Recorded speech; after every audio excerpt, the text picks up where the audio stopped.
అరుణాం కరుణాతరంగితాక్షీం ధృతపాశాంకుశపుష్పబాణచాపాం అణిమాదిభిరావృతాం మయూఖైః అహమిత్యేవ విభావయే భవాని. లలితా సహస్రనామాలని ప్రారంభించబోయే ముందు 3 శ్లోకాలు మనకు కనిపిస్తాయి ముచ్చటగా. ఆ శ్లోకాలని వ్యాస మహర్షి ఎందుకు అక్కడ అలా నిబంధించి మనకి ఇచ్చాడు అంటే, అమ్మవారి రూపాన్ని కళ్ళలో ధ్యానించుకుని ఆ రూపాన్ని కళ్ళలో నిలుపుకుని అప్పుడు ఈ లలితా సహస్రాన్ని చదవవలసినది అని. ఒక్కసారి ఈ శ్లోకానికి సంబంధించిన అర్థాన్ని కళ్ళలో అలా నిలుపుకుని అమ్మవారి రూపాన్ని హృదయంలో అలా ప్రతిష్ఠించుకుందాం. అరుణా, చక్కనైనటువంటి స్త్రీమూర్తి విగ్రహం ఒక బంగారు సింహాసనంలో కూర్చున్నట్టుగా కళ్ళలో భావించుకో. ఓ దేవతామూర్తి అలా నిలువుగా కూర్చుని పాదాలని నేల మీదికి అలా వేలాడవేస్తూ కూర్చున్న ఒక రూపాన్ని అరుణా. ఆమె కిరీటం మీద ఉన్నటువంటి పైన ఉన్న మణి ఎర్రగా ఉంది. కిరీటం మధ్య భాగంలో ఉన్నటువంటి కెంపు ఎర్రగా ఉంది. కిరీటం ఈ పాల నుదుటి మీద ఆనినటువంటి సందర్భంలో ఈ కుడి చెవి నుండి ఎడమ చెవి వరకు ఉండేటువంటి కిరీటం కింది భాగం అంతా కూడా కురువిందమణులు ఎర్రనైన మణులతో ఇలా పూర్తిగా ఉన్నట్లుగా కనిపిస్తుంది. అమ్మవారి యొక్క కుడి చెవి ఎర్రనైనటువంటి రాళ్ల కట్టుబడితో ఉంది. అమ్మవారి ఎడమ చెవి దుద్దు కూడా అలాగే ఎర్రని రాళ్ల కట్టుబడితో కనిపిస్తుంది.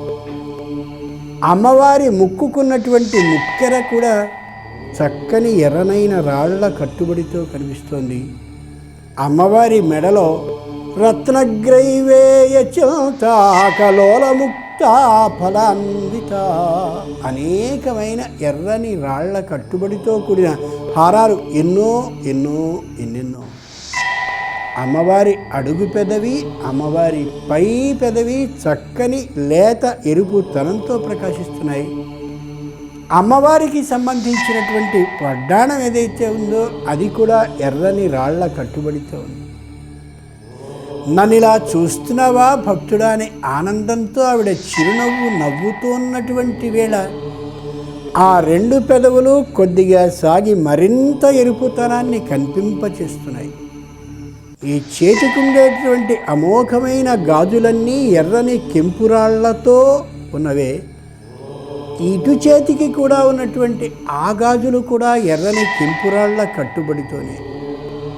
లోకంలో ఎవరైనా 4 ఉంగరాలు మాత్రమే వ్రేళ్ళకి ధరిస్తే శ్రీ మహారాజ్ఞి. రాజ్ఞి అంటే రాణి అని అర్థం. రాజుగారు భార్య రాణి కాదు, తాను రాజరికాన్ని చేసే స్త్రీ కాబట్టి రాణి. అలాంటి రాణులందరికీ పెద్దదైనటువంటి అధికారిణి అయిన ఆమె మహారాజ్ఞి. అటువంటి మహారాజ్ఞులందరికీ మహారాజ్ఞి ఆవిడ కాబట్టి శ్రీ మహారాజ్ఞి. అందుకని ఆవిడ 4 ఉంగరాలు కాక 5 ఉంగరాలు బొటన వేళ్ళకి కూడా ఉంగరాలు పెడుతుంది. ఆ కారణంగా 10 ఉంగరాలు కూడా అమోఘమైన కెంపురాళ్లతో నిండి కనిపిస్తున్నాయి. ఎర్రని వస్త్రం, ఎర్రని పుష్పమాలలు, సంపూర్ణమైన ఎరుపుతనం కనిపించి తీరాలి మనకి. అలాంటి రూపాన్ని తల నుండి పాదాల వరకు మనం పరిశీలిస్తే అరుణాం కరుణాతరంగితాక్షి. తల నుండి పాదాల వరకు అమ్మ యొక్క ఎరుపుతనాన్ని అమోఘంగా హృదయంలో దర్శించి కళ్ళలో నిలుపుకుని మళ్ళీ అమ్మ యొక్క కళ్ళ దగ్గరికి ఒకసారి వస్తే కరుణాతరంగితాక్షి. కరుణ అనే కెరటాలతో నిండి కనిపిస్తున్నాయిట ఆ కళ్ళు. సముద్రాన్ని మనం చూస్తాం. ఓ కెరటం వచ్చింది అని అనుకునేసరికి మరో కెరటం సిద్ధంగా ఉంటుంది, అది వచ్చింది అనుకునేసరికి ఇంకొక కెరటం సిద్ధంగా ఉంటుంది. కెరటాల ఆపుదల ఉండదు. మన కనురెప్పలు పడుతూ ఉన్న కారణంగా కెరటం రావడం లేదేమో అనుకుంటాం, కానీ కెరటాల రాక మాత్రం ఆగదు. అమ్మవారి కరుణ కెరటాల రూపంతో కనిపిస్తుంది కాబట్టి అమ్మవారు కరుణని అలా కెరటాలుగా మన మీదికి నిరంతరము అలా వర్షింపచేస్తూనే ఉంటుంది. దురదృష్టవంతులం మనం కాబట్టి కనురెప్ప అలా మూసుకుని ఆ క్షణంలో ఆమె కరుణని పొందలేని వాళ్ళం అవుతున్నాం. కరుణాతరంగితాక్షి, ఆ రెండు కళ్ళ నుంచి కరుణ వర్షింపబడుతూ ఉంటుంది కాబట్టి అమ్మా ఈ కష్టానికి గురయ్యాను, ఈ ఇబ్బందిలో పడ్డాను, మానసిక అశాంతితో దుఃఖిస్తున్నానని కళ్ళలోకి చూసి కానీ అమ్మని ప్రార్థిస్తే, అలాగటే అమ్మాయి నీకెందుకు నేనున్నాను కదా అని మరుక్షణంలో తన కరుణా వర్షాన్ని కురిపించి యథార్థంగా తీరుస్తుంది ఆ తల్లి. ఇది నిశ్చయం, నిజం, సత్యం.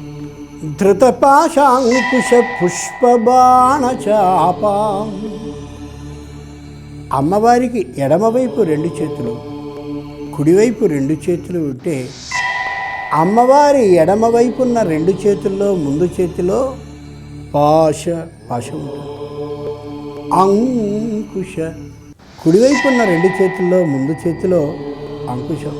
పాశ అంకుశ.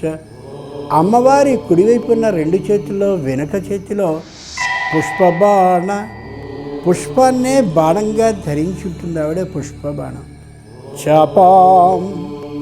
అమ్మవారికి ఉన్న ఆ ఎడమవైపున్న 2 చేతుల్లో వెనుక చేతిలో చాపం అంటే ధనుస్సు ఉంటుంది.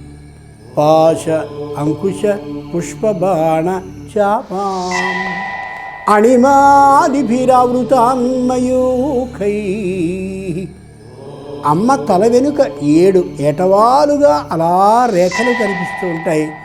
అణిమ, మహిమ, గరిమ, లఘిమ, ప్రాప్తి, ప్రాకామ్య, ఈశత్వ, వశిత్వ అనే పేరు కలిగిన 8 సిద్ధులున్న అద్భుతమైనటువంటి రేఖలు అవి. అహమిత్యేవ విభావయే భవాని.